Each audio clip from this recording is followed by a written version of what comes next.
Welcome into this Bison Huddle Web Extra as we get set for the Iowa game. Just got done listening to head coach Chris Klieman's press conference as we get set for Iowa. And two overtime games, it's going to be a little bit difficult to be fresh for this game going into an FBS program. And not just any FBS program, a big FBS program in terms of their size and physicality. Coach Klieman mentioned that several times. They didn't really get a chance to develop depth as they head into this game. Do you feel like that's going to be an issue for them? I don't know if this game particular is the big game where you want some depth. I think that's more when you get into the conference season. This game is you play your best 11 offensively, play your best 11 defensively, work in a couple of subs, but I don't think we're looking for depth at this point.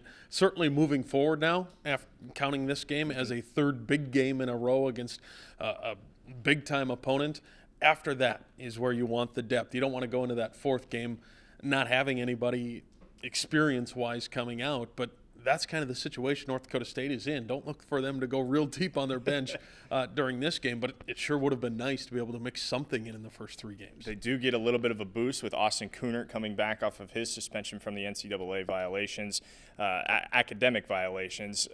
What do you think he provides to this offensive line? Oh, I think just leadership and some stability in the middle of that offensive line. Someone that's been there and done that. Somebody that can rally the troops. Those games in the trenches are so physical, but also mental as well. And those guys need a little bit of the coach on the field, and that's what Cooner is going to bring, along with a physical style and a guy that's been there and seen some different things before.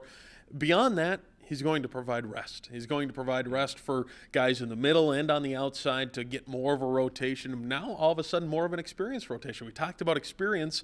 All of a sudden, adding Cooner gives a little bit of experience to that line. A couple of guys that get to take some plays off. This is a big deal for North Dakota State. Should be an exciting game Saturday at 11 a.m. The game will be on ESPN2, but we will have the pregame show for you on the KVLY KFYR Bison Football Network starting at 10 a.m. So you can still catch us on the pregame show at 10 a.m., the game at 11 a.m. on ESPN2. Thanks for joining us.